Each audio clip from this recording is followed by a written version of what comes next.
and he has promised to make me immortal. ¿Qué tal a todos? Buenas noches.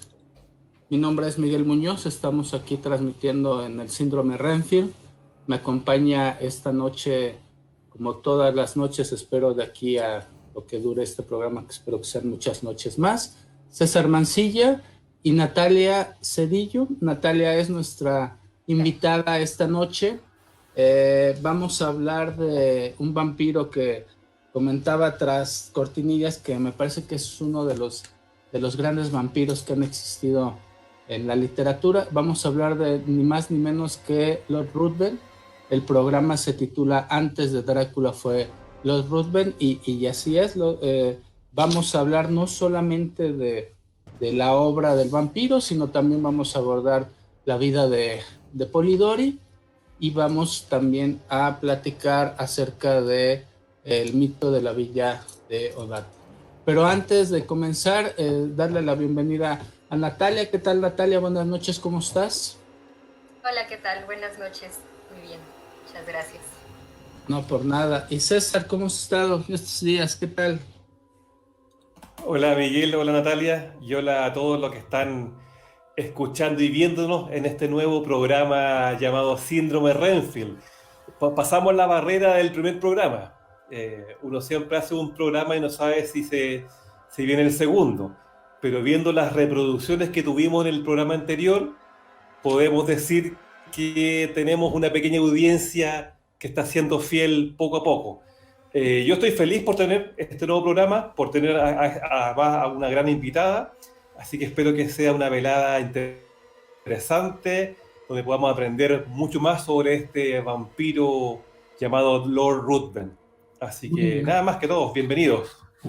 Bien, antes que nada, y como se debe de hacer, vamos a presentar a nuestros amigos, a Natalia Cedillo Alonso. Ella estudió literatura dramática y teatro en la Facultad de Filosofía y Letras del UNAM. Es egresada del diplomado en traducción literaria y humanística por parte de Ametli y el CANIEM. Ha presentado ponencias y conferencias sobre la vida y obra de Polidori en eventos como la Jornada de Literatura del Horror en la Feria del Libro del Palacio de Minería, un gran evento que se hace cada año. Siempre se habla de esta Jornada del Horror, donde es un horror también poder entrar a la sala para verla, para asistir a la jornada, porque son unas salas muy pequeñitas. Es aquí en la Ciudad de México. Estoy dando un poco el contexto porque obviamente César está en Chile y también tenemos amigos de España y de otros lugares. Se hace en un edificio muy antiguo en el centro y son salones muy pequeños. Entonces, para poder ir a esas conferencias, pues prácticamente hay que estar formado desde una hora antes de que empiecen las conferencias.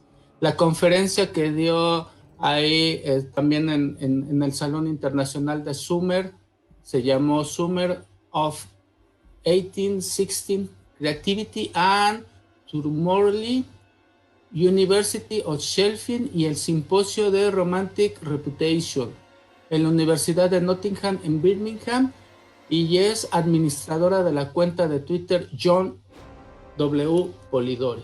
Natalia, bienvenida. La verdad es que en lo personal para mí eres una persona que he seguido desde que soy Agustín Calmet, desde hace bastante tiempo. Creo que eres una de las personas que más sabe de Polidori, que al menos yo sé que sabes del personaje. Te encanta, todo el tiempo apareces con fotografías teniendo al señor Polidori de fondo, tienes playeras de Polidori, siempre que subo algo que tiene que ver con Lord Ruthven eres la primera en darle like y todo a las fotos. Entonces, ¿quién mejor para hablar de Lord Ruthven y de Polidori que tú? Y por otro lado, también creo que estamos empezando bien el segundo programa, porque me parece que estamos abordando prácticamente la esencia y los inicios de lo que es el vampiro moderno para nosotros. Sabemos que la literatura del vampiro tiene una historia muy, muy añeja. Incluso más adelante platicaremos o intentaremos platicar en relación a de dónde viene la la inspiración de Polidori para hacer a Lord Ruthven y por qué se da en Grecia este viaje y otro tipo de cosas. No queremos espolear, pero la verdad es que tampoco hay mucho que espolear. Los que estén viendo el programa y no han leído el cuento corto, el cuento largo o la novela corta del vampiro han cometido un grave error en su vida. Después de que vean el programa, espero que lo puedan leer y que sepan muy bien en algunas ocasiones de qué estamos hablando en este programa. Así que Natalia, te cedemos el micrófono. Hicimos una pequeña agenda y ya sabes un poco de qué va. Así que bienvenida nuevamente, muchas gracias y eres nuestra primera invitada, así que también nos estás dando la buena suerte para poder continuar.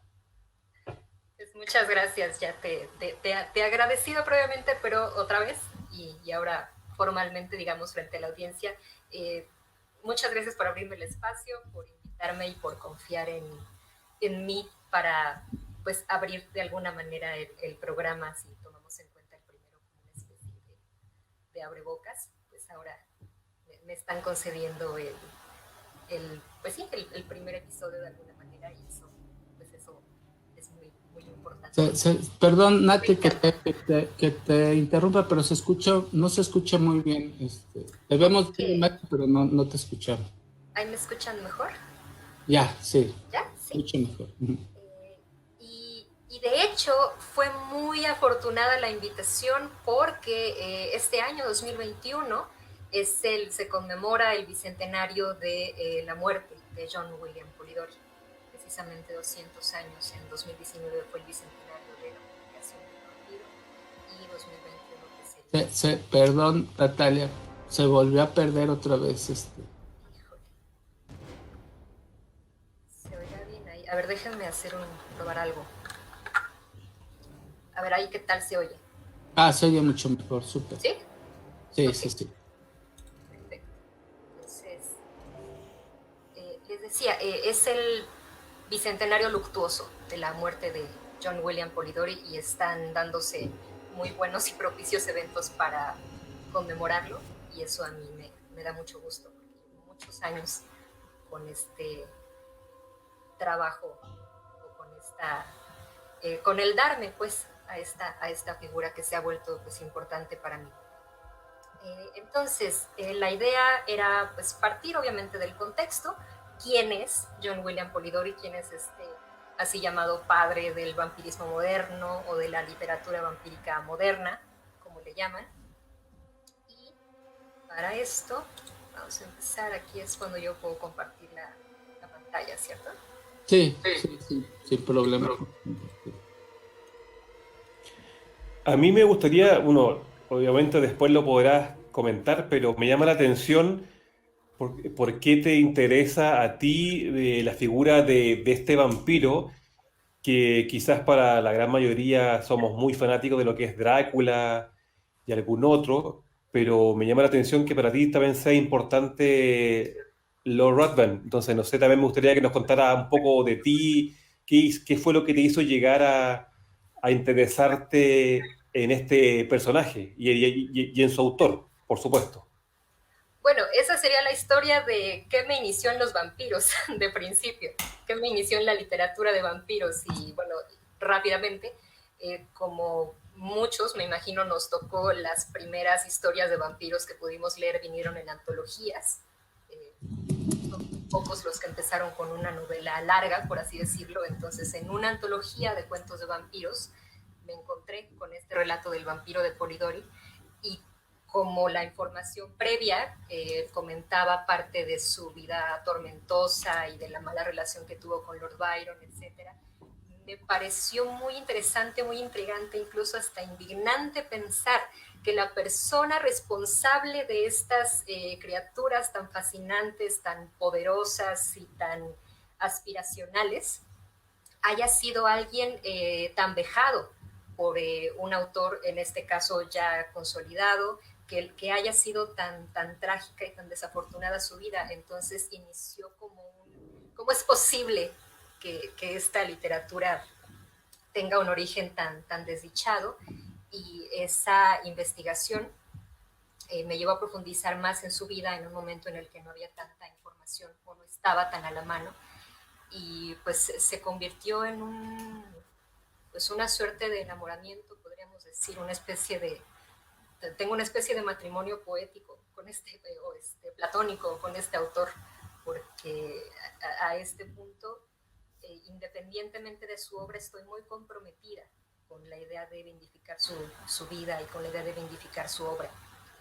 Y en lo relativo a Ruthven como vampiro, me interesa también mucho la parte del romanticismo. Yo soy afecta al movimiento romántico, particularmente el inglés, y en ese sentido, o sea, para mí es lo más el romanticismo, todo lo que este vampiro refleja y todo lo que consolida y todo lo que se puede estudiar del romanticismo y del gótico también, del gótico romántico en la figura de Lord Ruthven, me parece fascinante. Por supuesto que su conexión con Mary Shelley, la autora de Frankenstein, y Percy Shelley y demás, pues genera muchos atractivos. La famosa historia de Villanova, que uno siempre quiere volver a referir constantemente, te da como una posibilidad de estudiar varias cosas al mismo tiempo. Todo está unido de tal manera que no te sientes como encerrado en una sola cosa, o que estás únicamente centrándote en un aspecto. Tienes que irte hacia muchas cosas. Todo está relacionado de forma muy afortunada y muy maravillosa. Y aquí tenemos Entonces, ¿qué una tenemos placa. aquí?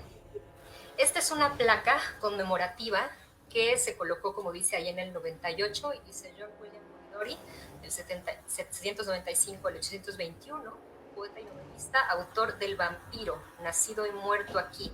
Esta calle que vemos aquí está en Londres, en el distrito de Soho, es el número 38, la calle se llama Great Portland Street, y precisamente lo que nos dice es que en este lugar fue donde murió, en realidad, porque no nació ahí. En su inicio, su familia vino de otro lugar, pero murió el autor de El Vampiro. Y ese es justamente el título con el que normalmente se le recuerda a John Polidori, si es que se le recuerda de forma positiva, como el autor del vampiro. Entonces, partiendo de ello y alejándonos un poco de esta conexión clásica con Frankenstein y con Villa Diodat y demás, John Polidori, el autor del Vampiro, es decir, el relato fundacional, reitero, de la literatura vampírica moderna, el creador del arquetipo vampírico aristocrático, tal y como lo conocemos o tal y como lo concebimos y al que estamos acostumbrados, fue esta persona. Como vemos por las fechas de nacimiento y de función, pues no tuvo una vida muy larga, y sus antecedentes son los siguientes. Él era hijo de un inmigrante toscano que se llamaba Gaetano Polidori, lo vemos aquí a la derecha, o a la izquierda, perdón, y una institutriz inglesa que se llamaba Anna Maria Pierce. Fue el mayor de 8 hermanos y se crió en un ambiente pues de gusto por la cultura, es decir, su padre era traductor, tenía una pequeña imprenta, tenía una pequeña editorial a su vez, entonces él recibió una educación muy clásica, muy libre hasta cierto punto en lo que se refiere a las cosas que podía leer, a la literatura a la que tuvo acceso. Y como era el mayor de los 8 hermanos, eventualmente lo mandan a la universidad. Como todo padre, Gaetano quería que su hijo estudiara medicina, entonces lo manda a Edimburgo a estudiar, y él se doctora a los 19 años, que es una edad bastante notable para cualquiera, incluso entonces. Él se doctora en medicina, pero sus aspiraciones, obviamente porque creció en una casa en donde se apreciaban los libros, fueron eminentemente literarias. Él quería ser escritor, apreciaba la literatura, tenía un gran interés por los idiomas también, hablaba italiano, por supuesto, porque en su casa se hablaba el idioma materno, inglés, por la influencia de su madre, pero también llegó a aprender francés, habló un poco de español, un poco de alemán. Era una suerte de niño prodigio en sus inicios.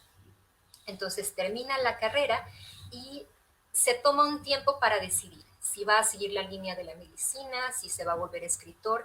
Empieza, de hecho, a escribir algunos artículos, uno de ellos llamado sobre la pena de muerte, que se publica en una revista, y cuando está trazando esta suerte de carrera literaria y estudiando la posibilidad de ejercer medicina, se da cuenta de que no puede ejercer como médico porque él tiene apenas 19 y la licencia la tiene que obtener hasta que tenga 26.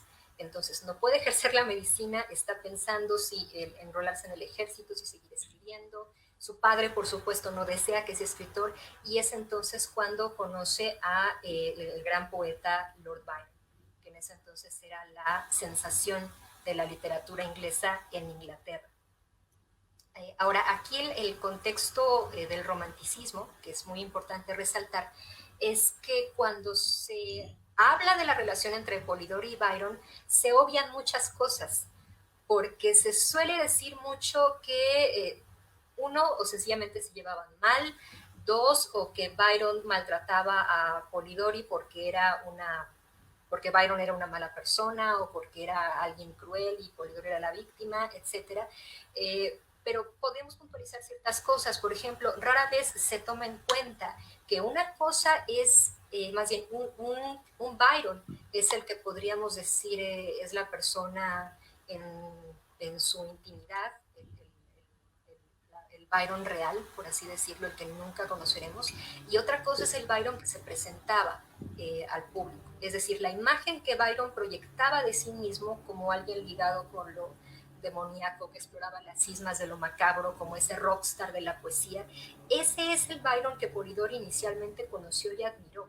Entonces se le critica mucho a Polidori, o se le hace como mucha burla por sentir esa admiración tan grande hacia Byron, pero pensemos en que él es un muchachito de 19 años frente a un ídolo de masas, mayor que él, obviamente, con más experiencia, y que se proyecta frente al público como una persona que tiene controlado todo este asunto, no solo de lo literario, sino de lo, repito, de lo macabro, etc. Entonces, esa relación de Polidori y Byron hay que tomar en cuenta que inicia así, con Polidori admirándolo desde lejos y admirando una imagen que Byron proyectaba hacia afuera, porque eso era lo que el público además quería ver. Querían pensar en él como el poeta demoníaco o el poeta atormentado, etc. Entonces, sí. Perdón, antes de continuar, una pregunta. ¿Qué tan cierto es esto de que, bueno, primero de que Polidori a sus 18 años no podía ejercer medicina y tenía que esperar hasta tener 25 para poder ejercer, y que por esa razón tuvo que hacer estos años sabáticos de ver a qué se iba a dedicar? Y por otro lado, que el ofrecimiento de viajar con Byron fue de parte del editor de Byron, porque él quería que alguien estuviera cerca de los viajes que Byron hacía para que se escribiera un diario, y que incluso le ofrecieron una paga a Polidori por parte de los editores para que él pudiera documentar todo el viaje, y que al final también fuera una obra que él pudiera tener como parte de su creación, ¿no? Que como de alguna manera el hecho de estar enganchado con un rockstar, y por otro lado poder tener la oportunidad de escribir acerca de lo que iba a vivir con él, ¿no? ¿Qué tan cierto es? Sí, lo de la medicina es cierto, eso está registrado y documentado. Él se gradúa demasiado joven de medicina, y por esa razón la posibilidad de ejercer como tal, como médico, no era viable. Podría haber, por ejemplo, abierto algún dispensario, etcétera, pero como tal, con licencia, no era posible. Ahora, no era tampoco, también esa es una cuestión que se dice mucho, que se fue con Byron porque era Byron. Ofrecía muchas ventajas, era Byron, Polidori podía ejercer como médico, la paga era buena, etc. Ahora, es cierto que le ofrecieron una paga por escribir un diario sobre los viajes de Byron, porque también no está de más decir que en ese entonces la popularidad de Byron ya estaba empezando a dividirse entre quienes aún lo admiraban o lo admiraban por ser esta imagen de poeta maldito, por así decirlo, aunque ese término ya es un poco posterior, y también la gente que lo condenaba por los escándalos de su vida, algunos ciertos, otros falsos, otros exagerados, y Byron se autoexilia por hartazgo, por los escándalos, por los problemas con su esposa, etcétera. Entonces, era cierto que en ese momento era muy viable la idea de tener un relato de primera mano de lo que Byron hacía, y no sería raro pensar que el editor de Byron, John Murray, le ofreció efectivamente una paga por escribir y darle algo que diera cuenta de la vida personal de Byron. Ahora, no queda muy claro realmente qué tan cierto es, por ejemplo, que se lo iba a publicar, qué tan cierto es lo de la cantidad que le ofrecen, es decir, se sabe, se dice y se reproduce la cifra de que le ofreció unas 500 guineas, o 500 libras, no recuerdo cuánto, debieron haber sido guineas porque libras habría sido demasiado, pero esa cifra y esa información, digamos, llega a nosotros gracias al diario de Polidori, justamente, que se publica póstumamente. Lo publica, de hecho, William Michael Rossetti, que fue su sobrino, y a eso viene la imagen que tenemos, de hecho, frente a nosotros, a la derecha. Estas dos mujeres son, la primera, la más joven, Cristina Rossetti, y a su lado, Frances Polidori Rossetti. La hermana de John Polidori, Frances, se casó con un italiano, Gabriel Rossetti, y tuvieron a la poeta Cristina Rossetti y a Dante Gabriel Rossetti, que fue el pintor prerrafaelista. Entonces, su otro hermano, William Michael, es el que retoma y transcribe el diario de John Polidori, y ahí es donde vemos que él asegura que le han ofrecido tal cantidad por el diario de viajes. Ahora, ¿qué tanto le podemos creer a Polidori? ¿Quién sabe? Es decir, otra vez, era un chico joven, quién sabe qué tipo de trato le estaban ofreciendo, cómo plantea él en sus cartas, me han ofrecido esto como una manera de enaltecer su viaje, porque además de su padre no estaba de acuerdo con que Polidori viajara con Byron. Gaetano había, de hecho, también sido compañero de viaje, o más bien secretario personal de otro poeta muy parecido a Byron, que se llamaba Vittorio Alfieri, y por lo tanto sabía muy bien lo que se estaba metiendo su hijo, y le aconsejó y le dijo, no vayas, no quiero que vayas con él, y Polidori, pues, como hijo rebelde, no le hizo caso. Entonces, Sí, de hecho lo que tú comentas, justamente porque el papá había sido secretario de otro autor, de otro poeta, y como que uno podría pensar de que por ahí hasta estaría el interés de su hijo de hacer lo mismo, pero como tú comentas, al parecer el papá le dijo lo contrario. También me llama la atención, yo también había leído que supuestamente Lord Byron era un tanto hipocondriaco, y él había solicitado prácticamente llevar un médico en sus viajes. No sé si eso tendrá algo de veracidad o no. A mí en general me llama la atención lo que tú comentabas de que él entró a estudiar medicina a los 16 años, que por lo menos acá en Chile, y me imagino que en México también, es una edad bastante precoz para entrar a estudiar cualquier carrera, y sobre todo medicina, y ya a los 19 ya estaba prácticamente que titulado. Y también me llama la atención lo que él vino a hacer su tesis como de grado de medicina, ya que como creo que escribió algo relacionado a la hipnosis y al mesmerismo. Como que ahí como que denota un poco ya su interés, además de temas literarios, un interés por temas medios paranormales.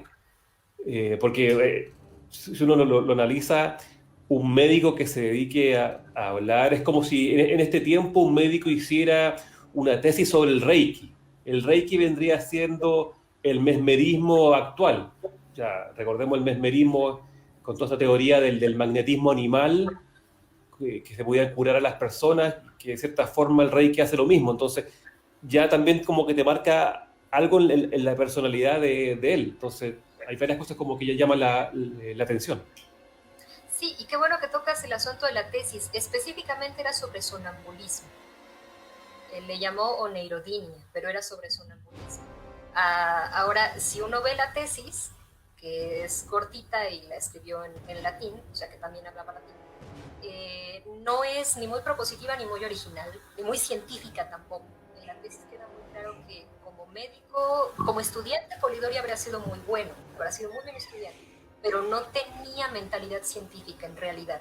De hecho, él prácticamente postula rescata algunos postulados y algunas afirmaciones que nos hacen pensar o nos hacen concluir que él estaba muy a favor de esta teoría del vitalismo, de la cuestión de que hay un fluido que hace que las cosas animadas y las inanimadas se distingan unas de otras, y eso a su vez nos hace pensar que sus contribuciones a la novela de Frankenstein o a lo que Mary Shelley en su momento estuvo comprando para su Frankenstein fueron en parte gracias a Polidori y las pláticas que tuvo con él. Y bueno, no sé, Miguel, yo entrando de lleno en lo que es Lord Ruthven, me gustaría preguntarte, Natalia, ¿qué tanto de Lord Byron tiene realmente Lord Ruthven? Porque hay muchos autores que dicen que tiene demasiado, pero otros autores dicen que no es tanto.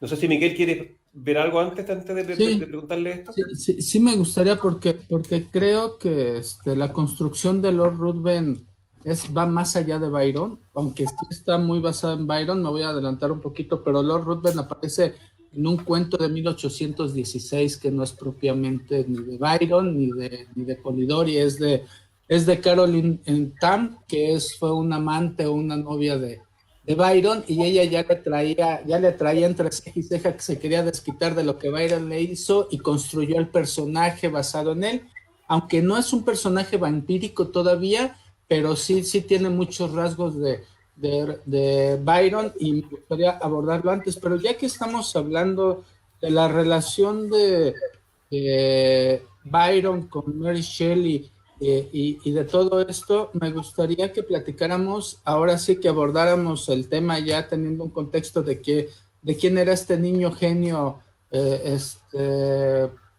Polidori, y habláramos de los viajes que hizo con Byron y cómo fueron a llegar a la villa Odati, ¿no? Que es el génesis de todo lo que se podría decir de los amantes de los monstruos. Se dio en ese sitio donde se ordenaron todos los astros para que sucediera algo muy, muy particular, ¿no? Entonces, si quieres, El año sin verano. antes de hablar de la esencia de Lord Ruthven, sí me gustaría que nos platicaras un poco, si tienes la referencia de qué países visitó Byron pues, con su jefe, y cómo fue que fueron a dar a Villa Odati, y también en qué momento a Byron se le ocurre invitar a Mary Shelley y al que fuera su futuro esposo, y a su hermanastra, ¿no? Un poco platícanos cómo fue ese tour, ¿no? Y cómo fue que llegaron ahí y se dio ese momento tan especial para las letras góticas. Fue de hecho un tour precisamente. Byron se estaba autoexiliando de Inglaterra y Polidori obtuvo su oportunidad de hacer lo que llamaban el Gran Tour en ese entonces, ¿no? El Gran Tour del siglo XVIII, cuando un muchacho de cierta clase social puede hacer su viajecito por Europa para darse a conocer y ganar experiencia, ¿no? O sea, a las chicas las presentan en sociedad, los chicos pueden salir a ver el mundo. Entonces, él tuvo como su experiencia de Gran Tour, al mismo tiempo que ganó un empleo, al mismo tiempo que pudo acompañar como médico personal al gran poeta de entonces. Ellos parten de Inglaterra y se van directamente hacia Bélgica, hacia Ostend, si no me equivoco. De Bélgica pasan por Alemania y de ahí llegan hasta Suiza. Es un viaje que empieza en abril, si no me equivoco, y llegan a Suiza en junio, a principios de junio o a finales de mayo aproximadamente, es decir, tomando en cuenta esta relación que hacen del mismo podcast con las fechas del diario de Harker y de los diarios de Drácula, pues aquí nos estaríamos situando en Alemania todavía. O sea, para ahorita, marzo 17, ellos andan en Alemania, todavía no llegan a Suiza, propiamente hablando. Ahora, ¿cómo se encuentran con los Shelley, con la pandilla Shelley, con el grupo Shelley? No fue acordado. De hecho, como saben, la hermanastra de Mary Shelley, esta Jane Claremont, que eventualmente decidió que quería llamarse Claire, no Jane, Claire Claremont, tuvo una aventura de una noche con Byron. Ella lo buscó expresamente, él accedió sin darle demasiada importancia, pero ella decidió que lo iba a perseguir. Entonces hizo precisamente eso. En cuanto supo que Byron iba a salir de Inglaterra, se hizo a la tarea de seguirlo, de averiguar hacia dónde iba, por dónde y a dónde iba a llegar, y convenció a su hermanastra y a Percy de que fueran con ella. Entonces ellos se encuentran, de hecho los Shelley llegan primero a Suiza, llegan a un sitio que se llama, no sé si exista todavía, que es el famoso Hotel de Inglaterra. No sé si aquí se observa porque la imagen está muy chiquita, pero en la esquina izquierda, donde dice Geneva, dice Hotel de Inglaterra. Entonces, en ese hotelito llegan los Shelley, ahí los espera Claire. Byron llega poco después. Ella trata como de realizar el encuentro durante unos días hasta que por fin lo consigue. De hecho, se encuentran, es una escena muy bonita que Polidori describe en su diario. Se los encuentran cuando Polidori y Byron venían de remar. Entonces, Polidori venía de espaldas y al principio Claire piensa que el doctor es Byron. De lejitos lo confunde, y cuando llegan a la orilla se presentan formalmente. Debe ser una presentación un poco incómoda, pero de hecho Byron y Shelley no se conocían. Se habían leído mutuamente, pero no se habían visto jamás en la vida. Y de a poco platicar se crea una gran afinidad, y es ahí cuando empiezan a frecuentarse. En un principio, repito, si se ve aquí, está la famosa Villa Diodati, del lado derecho, cerca de Colony, y más o menos del otro lado del lago, o sea, casi enfrentito, había otra casita que es Maison Chapuis. O sea, están una al ladito de la otra. Al principio Byron alquila Villa Diodati y los Shelley se quedan en Chapuis, pero como están tan cerca se visitan todo el tiempo. Entonces fue una cuestión de la hermana, realmente. De no haber sido por Claire, ellos no se encontraban, por lo menos no en esas circunstancias. Bueno, entonces este viaje también le tenemos que dar el mérito históricamente, esta Claire fue la primer groupie de la historia, ¿no? De la humanidad. O sea, la primer fan from hell que retea el rockstar por los diferentes sitios donde está para estar siempre presente. Actualmente eso se acostumbra mucho, que hay gente que sigue a los artistas en sus diferentes países. Creo que a ella también hay que atribuirle este mérito, ¿no?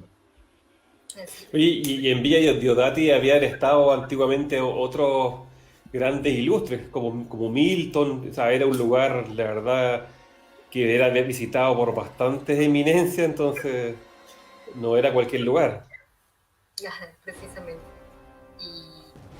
Y bueno, se pasan tanto tiempo juntos que no era raro que se quedaran, que pasaran días enteros en la mansión, etc. Y luego, como sabemos, vienen las famosas lluvias que hicieron el año sin verano, que les impidieron salir de la mansión y buscar entretenimiento dentro. Ahora, aquí también pasa algo curioso. Está muy aceptada la idea de que la noche del concurso de historias de fantasmas fue una noche, pero en realidad, si leemos el diario de Jean Polidori, vamos a ver que no está muy claro exactamente cuándo empezó. Por ejemplo, sabemos que, o más bien pensamos que Byron propone este reto, y casi no tenemos razón para dudarlo, porque Mary Shelley nos lo cuenta en la introducción de Frankenstein de 1831. Ella dice tal cual: Byron dijo, propuso, escribamos todos una historia de fantasmas. El único registro que tenemos en tiempo real de esas noches es el de Polidori. Polidori no lo registra como tal, es decir, no registra el evento, pero sí podemos ver que en ocasiones dice: ya empecé mi historia de vampiros, o los demás ya empezaron a escribir su historia y yo no tengo nada. Y lo que no hay son fechas precisas, porque tenemos, por ejemplo, el 16 de junio, que es la fecha que por antonomasia se toma por convención, y él asienta, todos empezaron a escribir sus historias de vampiros, perdón, sus historias de fantasmas. Y luego en el día 17, me parece, él asienta, ya empecé mi propia historia de fantasmas.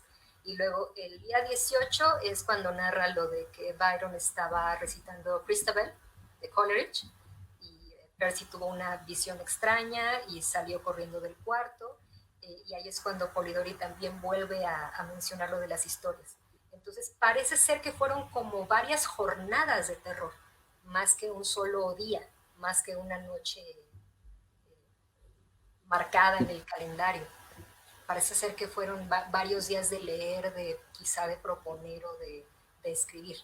En realidad, Mary escribe los preliminares para Frankenstein, presumiblemente el capítulo 4, o lo que sería la semilla del capítulo 4, y Polidori empieza una historia que, entre lo que Mary dice y entre lo que podemos ver que escribió, tampoco sabemos muy bien cuál fue.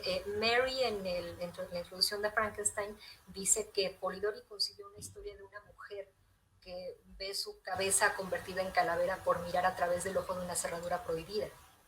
Esa historia no se desarrolla nunca, y cuando publica más adelante una novela, Polidori publica una novela que se llama Ernestus Berchtold o El moderno Edipo, Polidori asegura que ese fue el cuento que desarrolló en Villa Diodati. Entonces, ¿qué tiene que ver Villa Diodati con el vampiro? Por lo tanto, muy posiblemente tenga más que ver con el fragmento que Byron empezó a escribir y que nunca terminó, y que Polidori retoma más adelante y desarrolla como el vampiro. Es decir, posiblemente Villa Diodati no sea el lugar en donde Polidori desarrolla ni concibe el vampiro como tal, pero sí donde tenemos, digamos, la estructura o la trama o la premisa principal por parte de Byron. Es mucho más posible eso. A ver, detengámonos ahí porque creo que esto acabas de tocar un punto bien importante y que rompe muchos paradigmas. Primero, el vampiro, a diferencia de Mary Shelley, que hizo el moderno Prometeo, no se escribió como concepto total en Villodati, ¿no? O sea, creo que ese es uno de los puntos bien importantes que debemos de dejar claro. Segunda, de lo que comentas y que yo también lo he leído, es que Polidori desarrolló cuento o la historia tomando de base algo que Ruthven perdón, que Byron.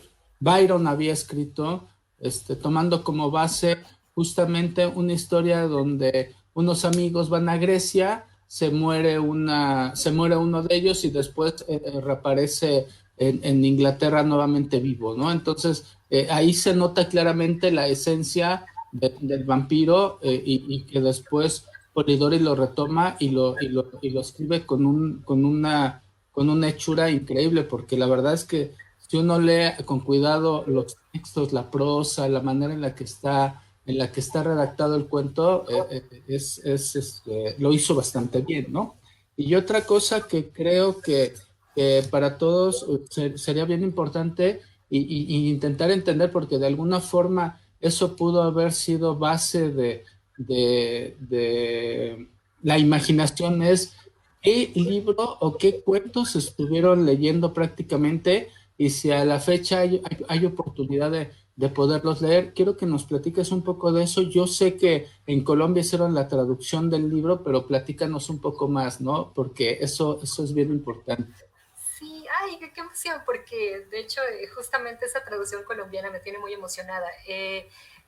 Se ve que en un principio estaban leyendo cuentos clásicos. Polidori menciona que leían muchos latinos, muchos griegos y demás, particularmente latinos e italianos.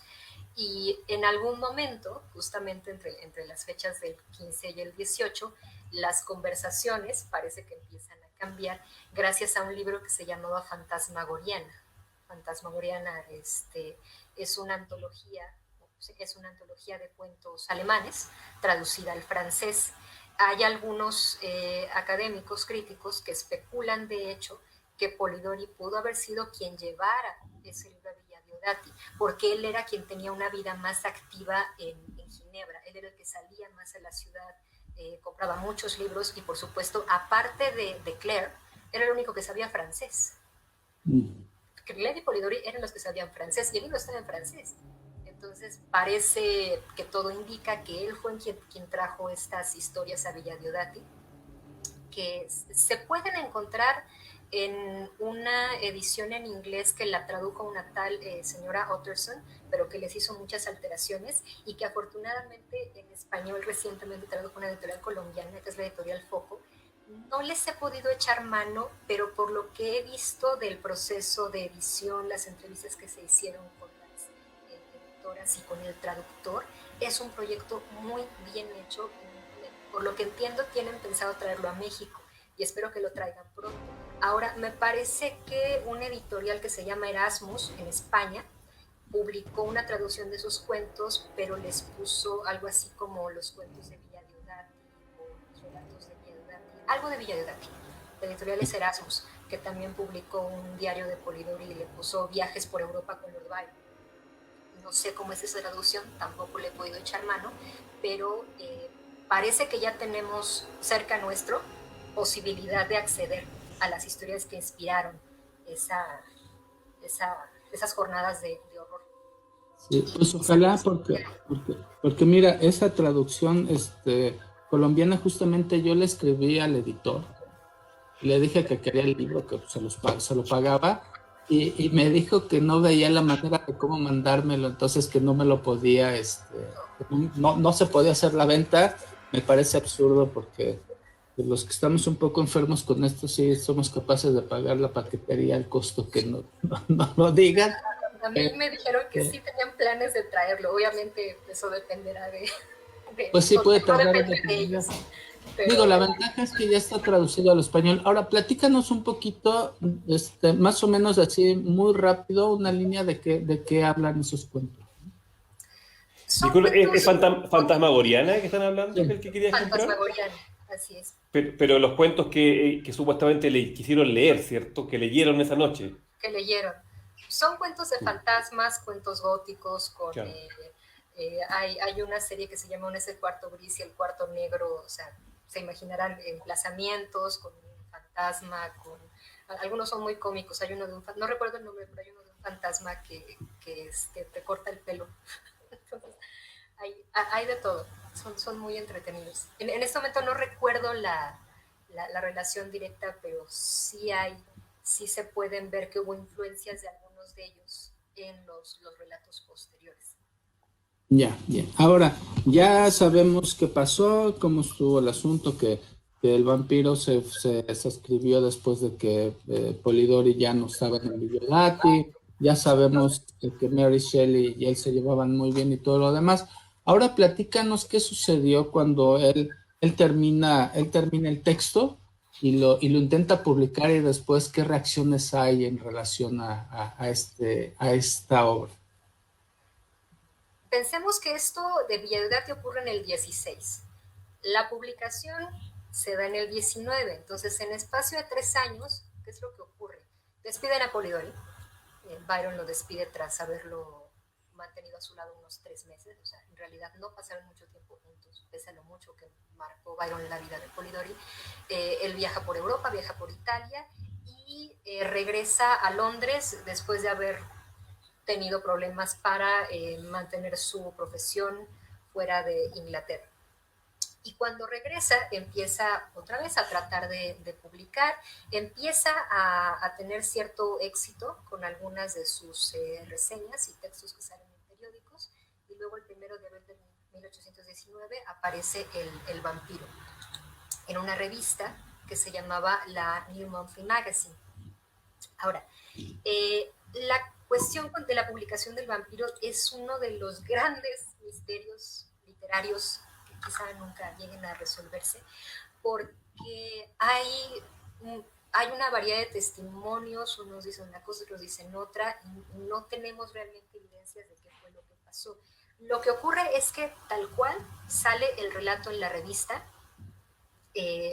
como dice aquí, para empezar con un comunicado. En teoría iba a salir con un comunicado de que no estaban seguros de si era de Byron o de Byron. Hay una variedad de testimonios, y parece que esa como previa advertencia no llega a la revista como tal. Se publica una carta que aparentemente venía con el manuscrito, escrita por alguien que presumiblemente había estado con una persona que estuvo cerca de Byron y que le contó todo lo que pasó en Villa Diodati, y el cuento al lado, atribuido, como dice en la parte de arriba, a Lord Byron, a Vampire, un cuento por Lord Byron. Entonces aparece el cuento, atribuido a Lord Byron, tiene un éxito tremendo, y al día siguiente, es decir, el 2 de abril, Polidori escribe a la revista reclamando que ese cuento no es de Byron, que es suyo. Y a partir de ahí empieza una pelea, una disputa autoral que tenía Polidori muy en desventaja, porque también, como sabemos, el asunto de los derechos de autor en ese entonces no tenía que ver con quién había escrito los textos, sino con quién los publicaba. Entonces Polidori reclama la autoría, y mientras tanto el cuento se empieza a hacer tan popular, se publica, de hecho, en una edición en libro, también atribuida a Lord Byron, y hay una mezcolanza ahí de cosas. Lo que sospechan, voy a partir mejor de lo que se dice. Se dicen dos cosas. En un principio se decía que Polidori había plagiado a Byron, así tal cual. Lo había plagiado, que ese cuento no era suyo, o que había básicamente tomado una historia suya y le había como añadido elementos y puesto su nombre. También se decía mucho que Polidori, de hecho, publicó como en complicidad con el editor, que se llamaba Henry Colburn, esa Como que historia. era una estrategia de marketing, también se decía. Exactamente, y que Polidori sabía que estaban ahí como que repartiéndose ganancias. Y el otro lado dice, no, Byron dejó que el cuento se publicara con su nombre, o en cuanto salió no dijo nada y lo permitió, o se lo robó y tal.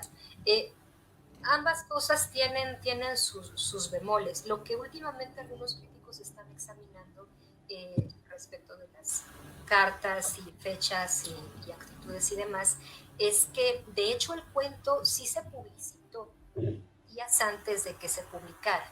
Se publicitó como un cuento que tenía una relación con Lord Byron, quizá no como autor necesariamente, pero invitaba a que sí se pensara de esa manera, y se piensa que quizá Polidori sí tenía intención de publicarlo, pero lo hicieron sin su consentimiento.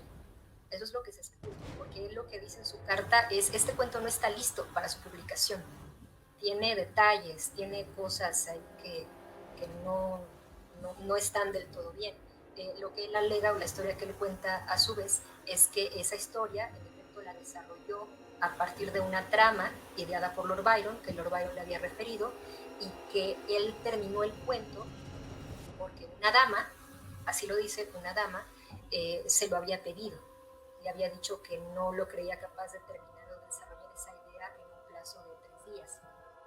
Entonces tenemos estos datos inconexos o aparentemente inconexos, que aparentemente también se contradicen a ratos, y cada quien defendiendo su lado, obviamente.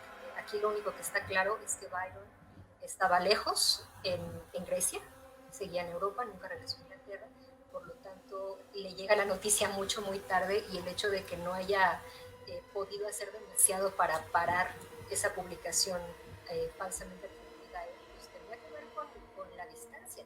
Pero se sabe que él renegó del título, porque pienso mucho en la película esta de Mary Shelley del 2017, la más reciente, que dice justamente eso: Byron se robó mi cuento. No es cierto. Y hay muchos recuentos que dicen: Byron permitió que pasara, no podía hacer mucho, él estaba muy lejos, y de todas formas la publicación había salido y no había manera de pararla. A esas alturas el público prefería pensar que era de Byron. De hecho, hicieron la aclaración en su momento, pero a nivel internacional ya no importaba. Sí, y lo que fue un hecho es que fue un hitazo, ¿no? Por lo que comenta. Sí, se hicieron no sé cuántas copias, creo que hasta la segunda edición sale el nombre de Polidori, y muchas traducciones al francés, al español, al alemán, por supuesto, y también adaptaciones, etcétera. Y de todo esto, ya un poco como para ir construyendo lo que César preguntaba hace un momento, se va dando también esa relación de Byron y Polidori, donde son dos, son dos personajes encontrados, ¿no? Uno que es más abusador, y el otro que de alguna manera no tiene la capacidad de no permitir lo que le está sucediendo. Incluso pienso que ahora Lord Byron lo tacharían de bullying por todas las cosas que le hacía a Polidori, que le decía Polidol y varias cosas así de nombres. Y aquí me gustaría platicar muy rápido de esto, porque hay una similitud entre la relación que existe de cómo abusa Byron de Polidori y cómo abusaba Henry Irving. pues, también Irving abusa un con poco. Bram Stoker.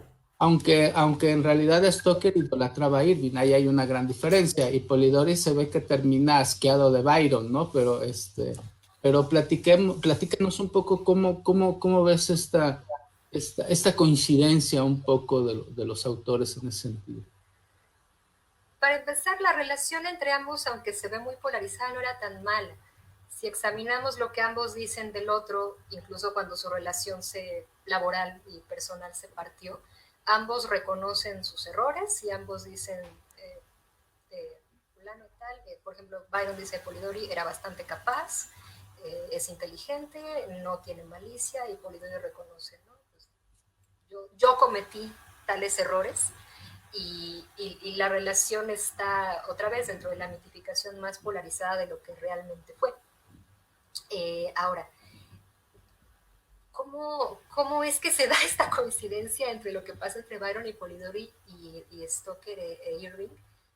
Me parece muy, muy interesante, es decir, ¿por qué esta visión del vampirizado y del vampiro se tiene que dar previamente entre dos autores, o se da entre dos autores? Es muy interesante, y se replica en personajes, por ejemplo, Aubrey y Lord Ruthven, hasta cierto punto Harker y Drácula, y podremos irnos más allá.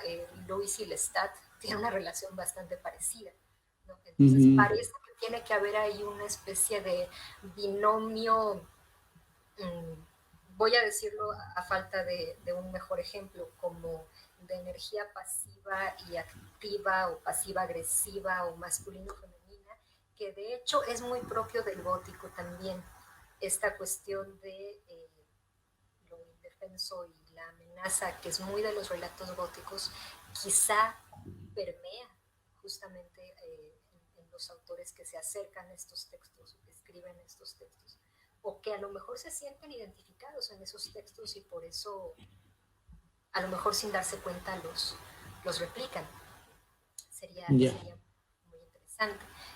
Lo cierto es que también Polidori, en su forma de ver a Byron, decía, cuando él se aproxima a él desde lejos, es decir, como una estrella, o como ese Lord Byron, como ese poeta diabólico, a su vez lo está vampirizando, que es lo mismo que hace Aubrey en el relato.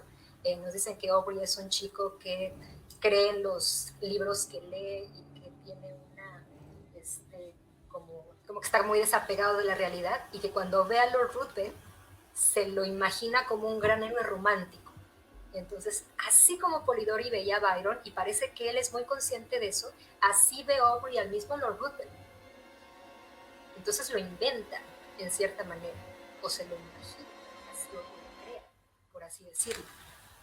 Sí, claro. Y ya estamos entrando allá. Ahora sí entremos a los terrenos de lo que aparece en las letras, en esas hojas. Ahorita César, hace unos momentos preguntaba qué tanta relación tenía, o había sido base de inspiración Byron para construir a Lord Ruthven. Pero antes de tocar el punto, que me parece que es un punto crucial de la estructura del vampiro, sí me gustaría, Natalia, que nos platicaras así a manera muy rápido de qué va el cuento, porque yo lo puse en Agustín Calmeda hace mucho tiempo, pero es cierto, mi comentario después lo compartí en estos días. O sea, hay muchos que se dicen vampiros, pero ni siquiera saben quién es Lord Ruthven, ¿no? Y, y en realidad es una pena. Estoy casi seguro y espero que este programa, como muchos otros, lo que motive sea la lectura de las obras. Nos platiques un poco la historia muy rápida, una reseña muy rápida de lo que es el vampiro para los que no lo conocen o para los que tienen la idea de las películas que han visto de Villa Date o cosas así y no tengan el contexto total de la obra, que nos hagas una rápido resumen de la historia para después ya abordar cada uno de los personajes. Sí, y para que a ver si leemos algunos de los comentarios de la gente que ha escrito. Tienen algunas preguntas, así que sería bueno que después de esto leamos algún comentario. Bien. Claro. Eh, bueno, entonces, bueno, el principio es lindísimo. Un aristócrata misterioso aparece en las fiestas londinenses. Todo mundo se siente fascinado por él, porque tiene una especie de magnetismo, pero al mismo tiempo se distancia de la sociedad. Y al tiempo hay un jovencito llamado Aubrey, un jovencito sensible, un aficionado a la lectura de novelas románticas, que se encuentra con este hombre misterioso, que es Lord Ruthven, y deciden viajar juntos a Europa. En ese viaje, Aubrey se da cuenta de que Lord Ruthven tiene algunos hábitos eh, un poco siniestros, que tiende, por ejemplo, al juego y que tiende a arruinar a las personas, en particular a las mujeres con las que tiene contacto, y rompe la relación. Aubrey continúa su viaje por Europa y se va a Grecia, donde conoce a una jovencita de la cual se enamora y que le cuenta estas leyendas de vampiros que habitan en la tierra en donde se encuentran. Eventualmente esta jovencita llamada Yanthe aparece muerta y todos se señalan que el responsable es un vampiro. En ese mismo viaje, Aubrey se reencuentra con Lord Ruthven, restablecen hasta cierto punto su amistad, y en un accidente, más bien en un asalto, el Lord Ruthven es herido de muerte, Aubrey lo ve morir. Ruthven le hace prometer a Aubrey que no va a revelar nada de su muerte durante un plazo de 1 año y 1 día, y Aubrey así se lo promete. Aubrey regresa a su casa, donde se reencuentra con su hermana menor, que le comunica que se va a casar, y Aubrey, cuando ve al prometido de su hermana, se da cuenta de que es el mismo Lord Ruthven, pero no puede decir que es un vampiro hasta que se cumple el tiempo estipulado, y enloquecido trata de advertirles, pero no lo consigue, hasta que por fin lo logra y es demasiado tarde y su hermana ya fue vampirizada. Entonces no es un cuento que augure sorpresas. Mucha gente dice que tiene una trama muy fácil de predecir. Yo creo que no es una trama ingenua. Yo creo que Polidori sabía perfectamente bien con qué convenciones estaba metido, y también estoy convencida de que la gente que leyó el relato también sabía en qué iba a terminar. Entonces no es un relato que nos deje pensando, híjole, ¿qué va a pasar al final? O por Dios, ¿qué es el vampiro? No, ya sabían, y lo sabíamos todos. Lo interesante del relato es ver, por un lado, la aparición de ese arquetipo vampírico, y reconocer sobre todo una ironía muy fina, que eso es quizá una de las cualidades literarias más notables del trabajo de Polidori, que es esta capacidad de ironizar esa sociedad londinense. El principio es muy bonito, es maravilloso, y es donde nos presentan a este retrato de Byron que la gente tan rápidamente reconoció, y que a la fecha es el que nos sigue haciendo preguntarnos precisamente, bueno, ¿qué tanto hay de Byron en este vampiro y cuál es la aportación de Polidori en este relato?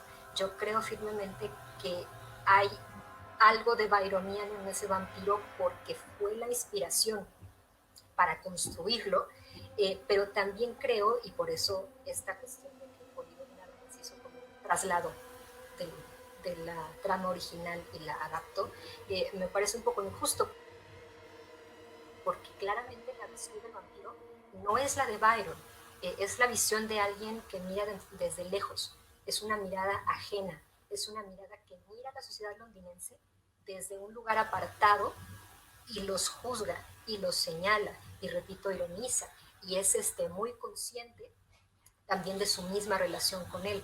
Como describe Polidori a Aubrey, se parece mucho, mucho a él. Como describe su relación con Ruthven, se parece mucho a su relación con Byron.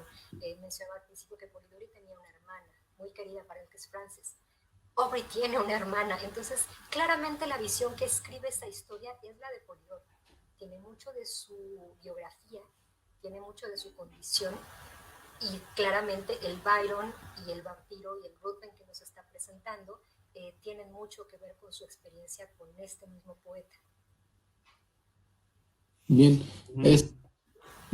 antes de entrar a los comentarios que nos dan, yo nada más quisiera redondear un poco de la historia. A mí me parece que la historia tiene muchos elementos. Es un abanico corto de mucha información clave, incluso de lo que es el vampiro, ¿no? O sea, es el primer vampiro aristocrático, ¿no? Y lo que representa la aristocracia en este momento dentro del vampirismo. Hay una descripción de un ser totalmente sádico, un taur. Es alguien que le gusta jugar, es alguien que sabe manejar armas, es un manipulador, es una persona totalmente con muchos elementos de malvado, ¿no? Es un Don Juan, es muchas cosas, ¿no? Pero y aparte, es uno de los pocos vampiros que se salen con la suya, que es lo más sí, sin duda. O sea, aquí prácticamente el vampiro no es un ser domesticado, o sea, el vampiro es un ser salvaje y Lord Ruthven lo es como tal. O sea, a mí me llama mucho la atención esa estructura del personaje. Y por otro lado, se nota desde mi punto de vista de que de alguna otra manera Polidori conocía de la historia de los vampiros, si bien no es casualidad de que sea en Grecia. Recordemos que la novia de Corinto es un cuento que probablemente tenga sus orígenes. O sea, hay mucha de la esencia del vampiro ya como tal, como un Revenant que vienen de esa zona del mundo. Y lo que me llama mucho la atención es que Lord Ruthven es un vampiro que muere y revive, ¿no? Y el revivir requiere un procedimiento es dejar el cuerpo que le caiga la luna, la luz de la luna, ¿no? O sea, eso es algo que ningún autor, aparte de Polidori, lo ha explotado, pero Lord Ruthven es un vampiro que tiene la posibilidad de morir y volver a vivir bajo un ritual que tiene que ver con el baño de la luna.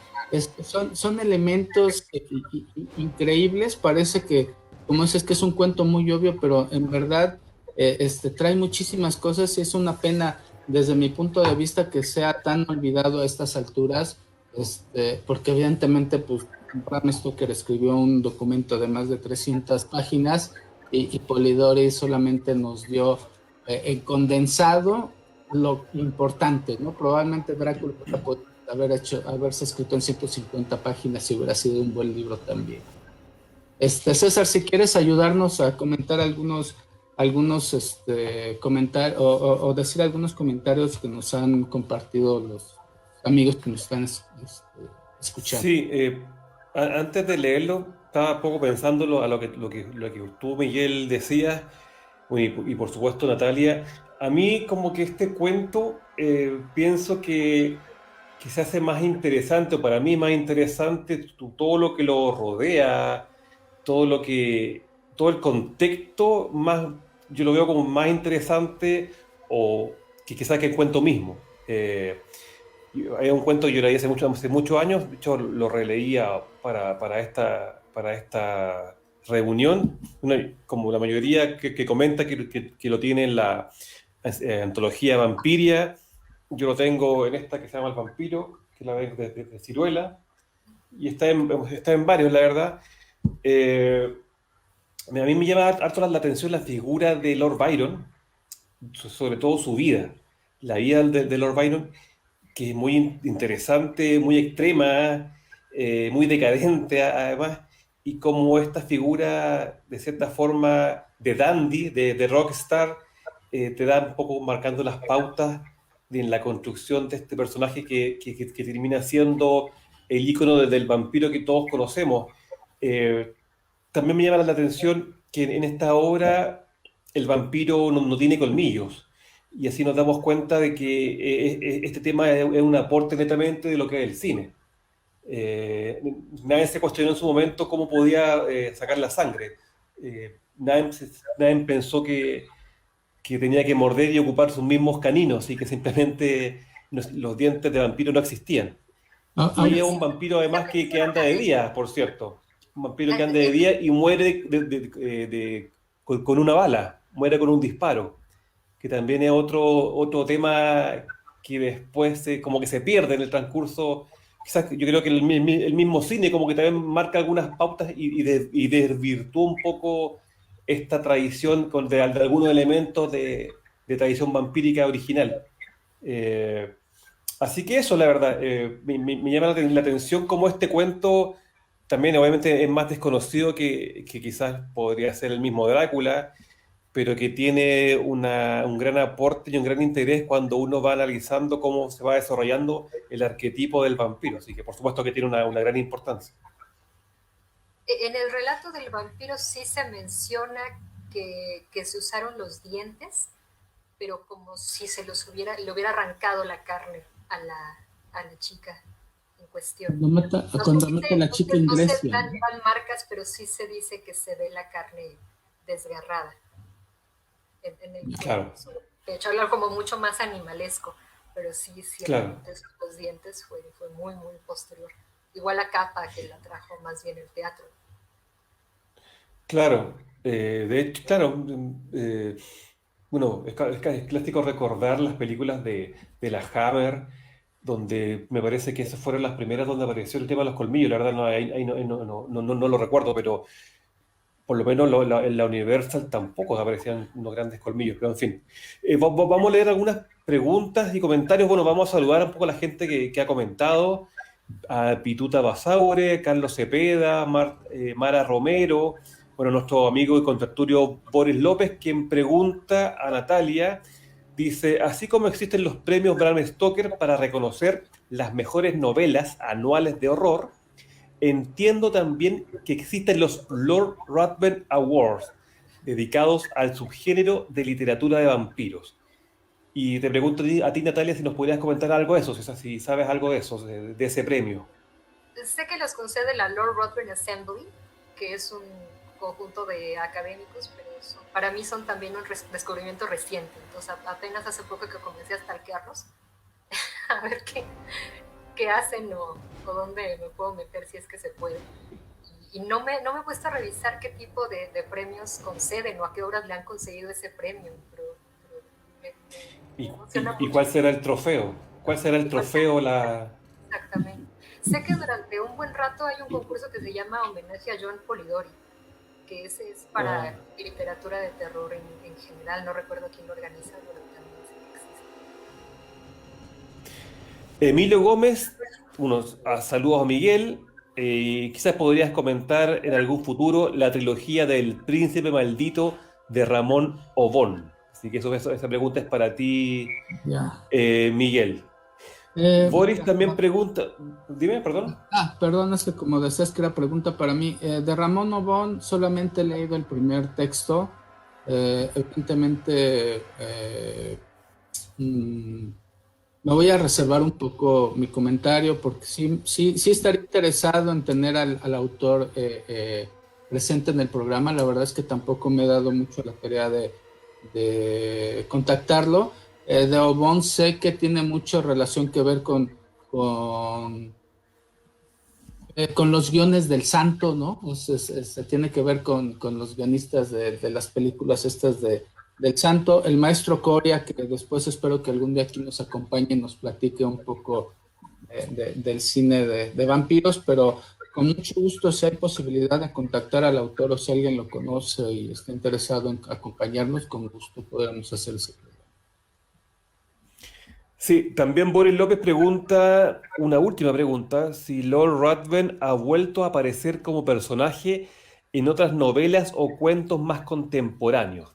Recuerdo que en la Ucronía, el año de Drácula, de Q. Newman, del 94, aparece con un rol menor en esta Inglaterra victoriana vampirizada. Y si bien no es libro, esto lo digo yo, y recuerdo que también aparece en la serie de Netflix, de Drácula. También sale un personaje de Lord Ruthven. Que de hecho Natalia, no sé, me perdón. encanta porque si no mal recuerdo en la serie lo llaman Lord Riven, que es la pronunciación que se supone debe tener el nombre, pero creo que todo el mundo coincide en que Ruthven se oye mucho más fuerte, entonces todos preferimos decirle Ruthven, incluso los que sabemos que en teoría se debe Es, pronunciar de otra manera. de esa pregunta que Boris comenta, voy a aprovechar para usar mis notas. Un poco ya habíamos comentado que Lord Ruthven aparece en un cuento en 1816 de una chica, de una exnovia de, de, se me olvidó el nombre De Byron. ¿perdón?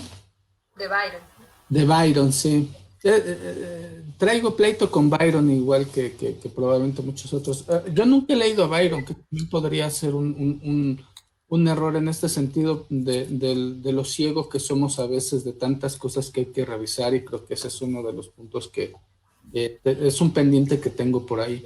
Esta chica Caroline Trade está despechada por Byron, hace un personaje que no es propiamente un vampiro y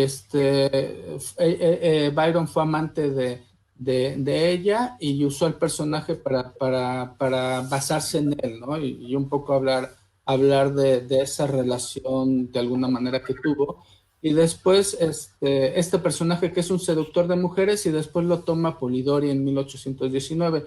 Y después aquí se identifican algunas obras que salieron en 1820 en Francia, porque se traduce inmediatamente al francés el vampiro. Natalia conoce un poco más de esta historia. Fue una obra de teatro, después se hizo otro cuento corto por Charles Nodier, y justo estábamos comentando tras bambalinas de si era posible o no conseguir esos documentos, y de ahí probablemente podamos responder otra pregunta.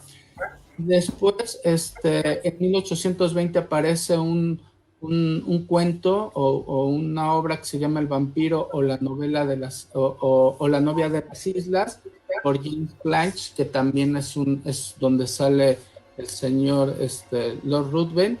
Y después, en 1848 aparece eh, un cuento sueco de un poeta sueco que es Víctor Raidven, no sé cómo se pronuncia el sueco, no tengo idea si mi inglés también es malo, la pronunciación del sueco es peor, que se llama Vampire. Y después en 1852 sale otro cuento que se llama El vampiro y un fantasma de James Plachet, y esta es una obra de teatro. Y después de eso se pierde porque aparece un vampiro que tiene mucho más peso, que es obviamente el mismo Drácula, ¿no? Sin comentar a Carmila, que también nace por ahí, y sin comentar tampoco a Barney, a Barney el vampiro, que también sale por ahí, y que muchos dicen que pues son las historias de Lord Ruthven, con otro nombre, ¿no? Entonces, Natalie, no sé si tú quisieras comentar algo en relación a esto. Evidentemente tú eres más conocedora del tema que yo. Pues sí, el vampiro, de hecho, aunque se adaptó en prosa y se tradujo en prosa, en realidad tuvo una difusión muy grande gracias al teatro. Se escribió, Charles Nodier lo que escribe es una obra de teatro, ¿no? Los Ruthven o los vampiros. Y es muy chistoso que Planchet, cuando escribe su versión al inglés, no hace su versión, traduce la de Nodier. O sea, los ingleses, que son los que en teoría tenían las de ganar porque de ahí venía ese vampiro, en lugar de escribir su obra, toman la que hicieron los franceses y la traducen. Entonces, esa es, por ejemplo, la imagen que tenemos aquí de esta muchacha y este vampiro como con la capa encima. Ese es precisamente el Ruthven de la obra de Planchet, que si lo ven con su kilt es porque es un vampiro escocés. El vampiro y las obras que se hicieron más adelante, que fueron muchas, sobre todo francesas, fueron las que le dieron ese impulso y esa presencia del vampiro a nivel social, sobre todo.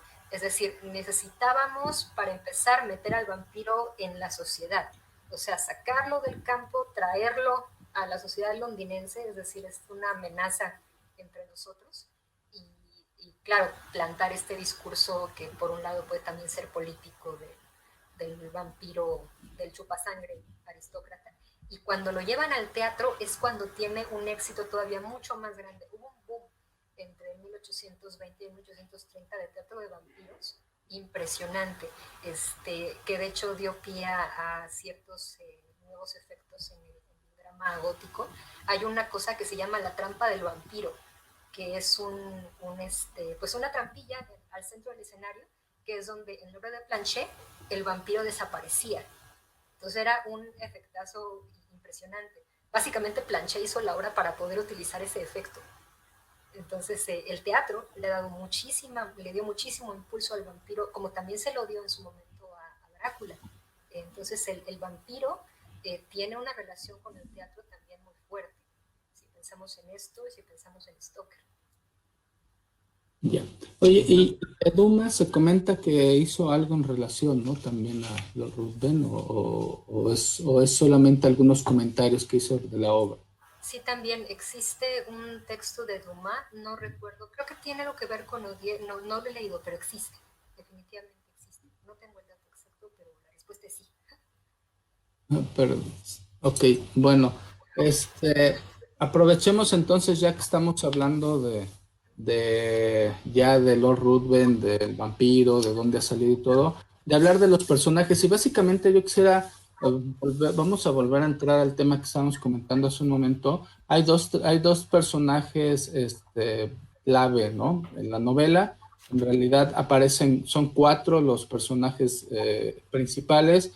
Uno obviamente es Lord Ruthven, el otro es el chico, soy mal. Aubrey. ¿Mande? Aubrey. Aubrey. Y después tenemos a la chica que Aubrey se enamora de ella, a Jane Grey. Y la hermana, ¿no? Entonces son esos los 4 personajes. Evidentemente la que menos peso tiene al final es la hermana, que es la que menos aparece, pero tenemos, creo que los 3 primeros que forman un elemento bien poderoso, donde Aubrey y Ruthven, una relación muy parecida a Polidori y Byron, y después un poco, pues la que punta un poco como Agustín Calmet, que es la chica griega que le explica un poco a Aubrey de los vampiros, ¿no? Entonces, ¿nos podrías platicar un poco cuál es la estructura de los personajes, cómo se desarrollan, sus características? Bueno, ya lo hemos establecido. Obviamente Lord Ruthven tiene una inspiración directa en Byron. Aubrey tiene una relación con Polidori, aunque es un Polidori como criticando quizás su propio espíritu juvenil o reconociendo algo de la relación que había entre ellos dos cuando lo describe como un muchacho ingenuo, romántico y estas cosas. Con Ianthe, aunque no es un personaje tampoco muy desarrollado, pasa algo muy interesante, y es que nos habla también otra vez de este comentario que tiene Polidori socialmente, y es que es muy interesante que a Lord Ruthven nadie lo reconozca en la sociedad londinense, pero en los bosques de Grecia inmediatamente todo el mundo sabe qué es lo que está pasando. Entonces, otra vez, si comparamos el fragmento de Byron con el de Polidori, en el de Polidori estas historias y estas leyendas griegas están vivas, son fundamentales. Si vemos el fragmento de Byron, el personaje en cuestión estudia la literatura griega, pero es como la literatura antigua, ya pasada. Polidori como que dice, esto que está aquí existe, tiene vida, lo traslada. Se dice que se han hecho estudios y dicen que una de los principales cambios que hace Polidori entre el vampiro folclórico al aristocrático, uno muy importante es lo del viaje. Perdón, se perdió un poco otra vez lo que estás comentando. Perdón, ¿de dónde me quedé? No, continúa si quieres la idea y no pasa nada. Nada más que sí a veces se nos pierde un poco el sonido. Eh, entonces, y Ance, por lo tanto, no es la víctima nada más, no es la chica que cae presa del vampiro, sino que simboliza este conocimiento que no ha muerto en relación al vampiro. Es casi como una respuesta a la ilustración, a esta razón que te dice, no es lógico que existan estas cosas. Bueno, brillante, y el mismo cuento del vampiro, te traen un discurso que dice, sí, sí existen, que es parecido también a lo que dice Van Helsing, de que lo más peligroso del vampiro es que todo el mundo piensa que no es real. Que no existe, que no existen, claro. Entonces yo creo que Yance, aunque como personaje no sea el más desarrollado, tiene ese peso o trae consigo ese mensaje o funciona de esa manera en la historia. Un poco ella funciona como todo el entorno de aldeanos que rodean a Harker cuando él llega a Rumania, ¿no? Que le advierten, que le dicen, que le explican y un poco, Aubrey es un Harker que no cree, ¿no? Inclusive comete el atrevimiento de retar el destino y salir cuando no se le recomienda, igual que Harker en su momento en El invitado de Drácula hace el mismo despecho de salir cuando se le dice que no lo haga. Entonces, en ese sentido, los dos personajes cumplen con el canon de no hacer lo que los que saben les dicen que no lo hagan, ¿no? No conocían el dicho de que a tierra que fueres es lo que vieres, ¿no? Así es. Bien, una pregunta, Natalia, perdona, una pregunta. Llama la atención, o a mí me llama la atención, que la escena, el escenario se traslada a Grecia, que curiosamente donde Lord Byron fue a guerrear en su última etapa de su vida. ¿Será una coincidencia eso de ocupar Grecia como un foco central en el argumento? ¿O habrá también una relación con la vida de Lord Byron? Por un lado, tanto Byron como Polidori estaban versados en literatura, bueno, o en historias vampíricas folclóricas. Estoy segura de que ambos tenían una noción, por lo menos, de que había leyendas vampíricas en Grecia o de que tenían un origen hacia ese lado de Europa. Los viajes de Byron debieron inspirarlo mucho. Y también hay una anécdota de cuando Byron visitó Grecia en su juventud y luego regresó a Inglaterra, y hay anécdotas que dicen que había gente que aseguraba que lo veía en las calles de Londres, justamente después de que hubiera difundido la noticia de que fue herido en Grecia. Entonces quizá ahí también hubo algo que Polidori retomó de la idea de Byron estuvo en Grecia y alguien dijo haberlo visto caminando en las calles de Londres, aun cuando se suponía que había sido herido de muerte, durante su primer viaje, porque ya en el segundo Byron también hay que decirlo, Polidori tenía un texto de Byron que era su favorito, que es el Giaour, esa historia oriental que también se evoca mucho cuando se habla de vampiros, en la cual el personaje principal es castigado por asesinar a alguien, no recuerdo aquí, a un líder de un harén o algo por el estilo, y lo castigan diciéndole que se va a convertir en un vampiro, y a Polidori le encantaba ese poema. Entonces, había una influencia sin lugar a dudas de su educación, pero también siguiendo muy de cerca quién era Byron y lo que había escrito, llegar a Grecia era un punto inevitable. ¿Y qué es cierto, Natalie, es de que Byron muere de una sangría en Grecia? Eso no lo tengo tan claro. Sé que tuvo algún problema, a lo mejor me equivoco aquí, si hay bayronistas en el público, ojalá me corrijan, pero creo que lo que tenía era una afección estomacal. Ya. No sé si las sangrías como tal lo que lo mató, o si su estado era tan malo que habría muerto de todas maneras. Ya, pero bueno, al final fue a dejar sangre a Grecia, ¿no? No en el campo de batalla, pero pues, No, sí. claro. Sí, bueno, no sé qué tan valiente haya sido Byron. No sé si alguna vez se batió en duelo y ese tipo de cosas. Yo supongo que sí, porque también era un canon o era una costumbre de la época que los aristócratas en ese tiempo se batieran en duelo por algún tipo de falta de respeto que hayan tenido hacia ellos. No sé qué tanto haya sido Byron un buen guerrero, pero de que fue a dejar sangre a Grecia, sin duda lo hizo. Bien, no sé si haya algún punto más que comentar. Creo que hemos abarcado bastante. Como este es un programa donde lo que intentamos hacer también es fomentar la lectura, sigue la parte donde presumimos nuestros libros y los recomendamos a los lectores. Yo al menos tengo uno que presumir, y tengo otro también que comentar, curioso, un poco de lo que Boris comentaba de un libro que tiene que ver con una secuela. Yo tengo este que se llama La Noche de los Monstruos, aquí está, para los que lo quieran conseguir.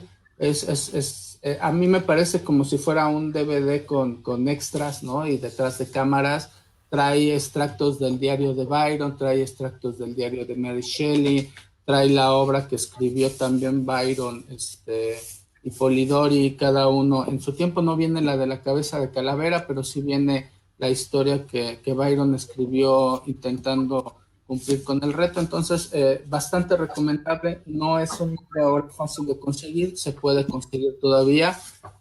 Pasta gruesa y de muy buena traducción y de muy buena manufactura. No sé, Natalie, si seguramente tú tienes muchas más cosas que presumirnos por ahí.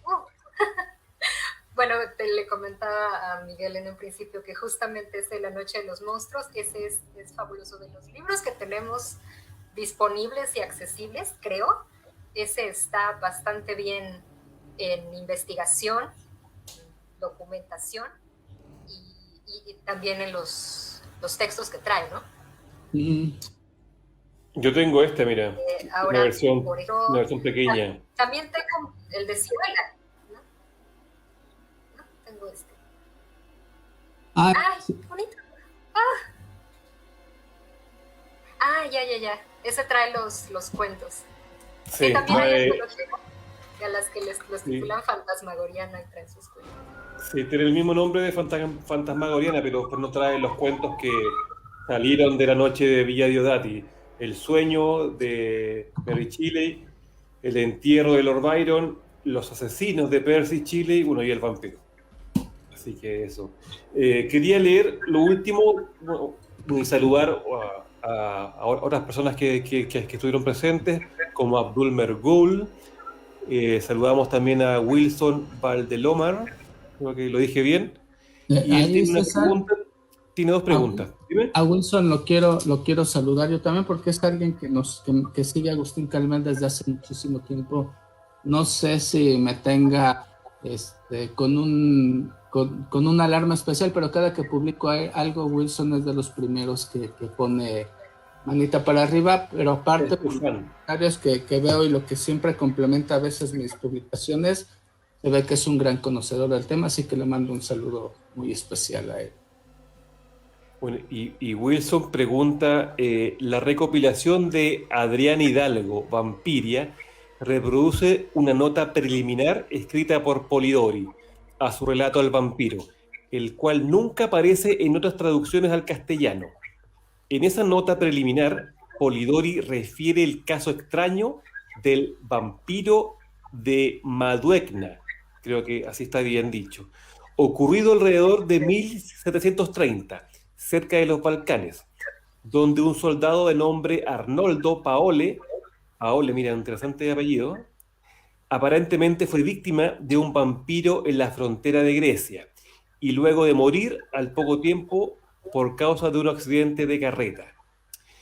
También Wilson comenta, Lord Ruthven tiene cierto paralelo con algunos personajes sadianos, quienes luego de escoger a la víctima de sus deseos criminales, lo atormentan y persiguen e inclusive se toman en verdugos de las personas amadas por la víctima, hasta el punto de aniquilarlos y vejarlos hasta el grado más repugnante. De allí que Yante y la hermana de Aubrey tengan esa identidad, con determinados pasajes de Justine y Juliette del Marqués de Sade. Así que más que una pregunta es un comentario que nos hace Wilson aportando un poco a la conversación. Nada más una Y también precisión, dice, ese comentario inicial no es de Polidori. En la primera publicación, Colburn le encargó a su segundo al mando, que se llamaba Alaric Watts, que escribiera esa notita como para introducir al público a lo que era la historia de la literatura vampírica, ¿no? Como para quien no supiera. De hecho, esa me parece a mí también el inicio de una tradición, porque hoy por hoy todas las antologías sobre cuentos traen como una introducción, ¿no? Que te dice, bueno, los primeros relatos y los primeros cuentos son estos, y eran así. Entonces ahí creo que se inauguraron dos tradiciones, una literaria y una editorial. Ya, y aprovechando el comentario de Polidori que bueno, no sabemos mucho de él. ¿Hay otras obras publicadas aparte de su diario? ¿Publican poemas? ¿Hizo alguna otra cosa que exista por ahí? Porque también estamos siendo bastante injustos con el autor, así como lo hacemos con Stoker todo el tiempo, de no hablar de otras cosas que él haya hecho. ¿Hay algo más que tú nos puedas recomendar, Natalie, de Polidori, que digas, al menos tienen que leer esto o lo otro si quieren intentar entender al autor totalmente? Por ejemplo, está esta novela que Polidori asegura fue la que escribió durante la noche de Dati, que es Ernestus Bergstrom. Solo hay una traducción en español, que es esta, es de la editorial es Infernalia, creo que ya no existe, o Letra Celeste. No, es Letra Celeste y la colección es Infernalia. Yo creí que nunca me iba a hacer con este libro y lo conseguí. Entonces, bueno, sí que es más bien para presumirles, pero bueno, ahí está. De momento es la única traducción al español que existe. Ahora, por ejemplo, sus ensayos están disponibles en internet. Como son de dominio público, no es decir que se pueden compartir o que se pueden subir a algún lado. Obviamente está su diario, que como decía Miguel, está en de la Noche de los Monstruos, algunos fragmentos. Y repito que esta editorial Erasmus lo publicó bajo el título Viajes por Europa con Lord Byron, con el subtítulo en chiquito de Diario de John Polidori. Como es contemporáneo, también es editorial española, pero está fácil de adquirir. Su diario en inglés, de todas formas, está por ahí volando. Y poesía también tiene, es una de esas ediciones con reimpresiones, que son sus poemas. Ajá. Esto ya es como para gente que sí, eso ya es ya. A mí personalmente me mata su poesía porque es como nada más para Natalie, ¿no? pero me encanta, yo lo leo y se me funde el corazón. Yo también de los libros quisiera comentar no sé si tú lo has leído, de las piadosas. Claro que sí. Fue de hecho, en Sheffield, en este congreso que fue el bicentenario de Villadiodati, lo que yo voy a platicar fue las novelizaciones de Villadiodati en español. Entonces estaba Las piadosas de Federico Andahasi, que es una historia gótica delirante, bastante. Muy interesante. Otro que fue reciente, que es más bien como una especie de, como de ensayo, de relato de investigación, que es el de William Ospina, El año del verano que nunca llegó. Ese no es una novela, pero pues estuvo sonado el revival del tema. De Ospina, lo que me gusta más es lo que deduce que lo que llega a plantear como hechos. Es como la historia de cómo él va descubriendo este caso. Y una muy querida amiga que se llama Patricia Taberner escribió una novelita que se llama Todos los poetas acaban muriendo, que la publicó en Amazon en Kindle, y también tiene que ver con el verano de Villagatti, y está en proceso de trabajarla, de editarla y lanzarla en un formato un poco más bonito. Entonces, hablé de cómo trataban los poetas, los autores latinoamericanos este fenómeno. De los tres, el más asequible es el de Andahasi, no, el de Ospina, tal vez Andahasi y el de Ospina, pero hay muchas otras versiones en otros idiomas, sobre todo en inglés. Ya, ok. Sí, evidentemente hay bastante literatura que se puede ir explorando. Yo ahorita de momento estoy recordando una novela donde incluso se llama Ocúltame entre las sombras de Tim Powers, que es como una ucronía bastante rara, es algo así como lo que sucede con la historia del año de Drácula, donde justamente Polidori es un vampiro y todo ese tipo de cosas. Está, digo, bastante interesante por si alguien la quiere conseguir. No es fácil de conseguir, yo lo tengo en electrónico, lo he querido conseguir en físico, no lo he logrado, pero es un texto bastante divertido, ¿no? Yo lo pondría así como divertido, como si fuera una película palomera de Hollywood, así más o menos es, pero está interesante porque trata a los personajes, a la mayor parte de los personajes que rodean aquella historia de Villa Diodati, ¿no? También está Impostura, ¿no? De Benjamin Margulis. A mí me parece un libro maravilloso. Ya, ese no lo conozco. Polidori haciéndose pasar por Byron. Después del escándalo del vampiro, Polidori se encuentra con una chica que está obsesionada con Byron. Ella lo confunde con él y él se hace pasar por Byron. Es un libro muy bueno.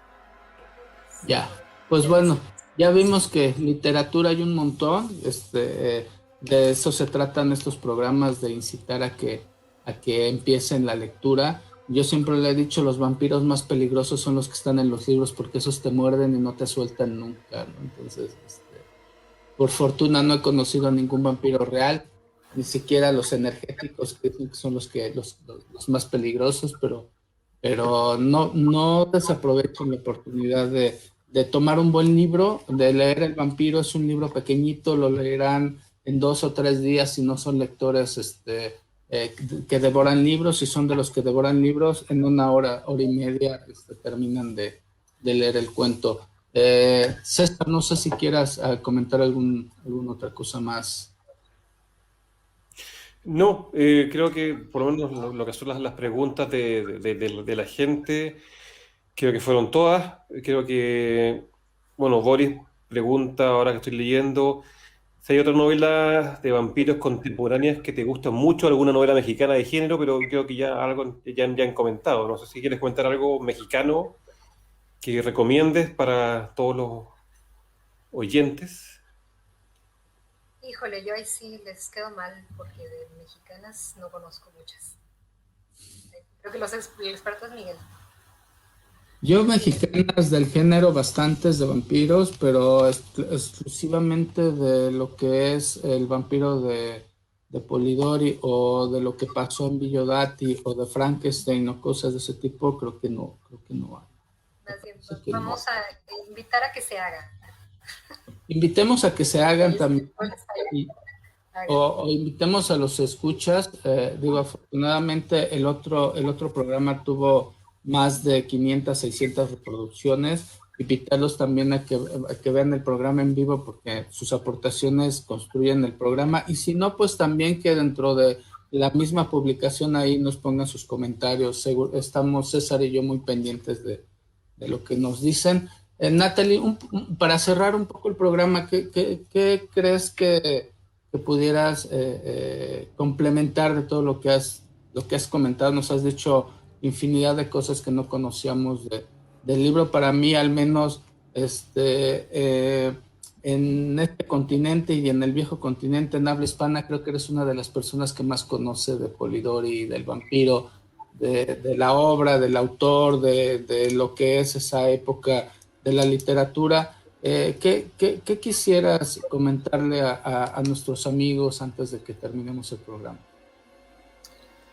Pues Les diría que tal y como nos llega el tema hasta acá y el material que tenemos disponible, no es un tema cerrado, es tal cual una cosa que se ha mitificado, que es muy fascinante y que se puede ir descubriendo muchísimo si investigamos. Esa es un poco la labor que me he propuesto hacer, difundir en la medida de mis posibilidades la información que tengo, compartir lo que se puede, y entonces tómenlo como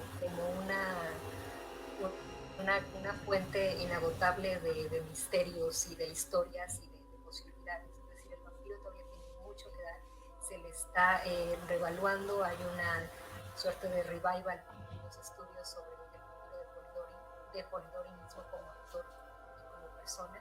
Y si les interesa más allá de eso, el caso de Villagrati, el caso Frankenstein y todo esto, hay todavía mucho que contar, mucho que contar.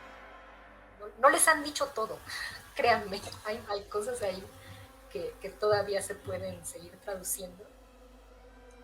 Sí, sin duda. Próximamente.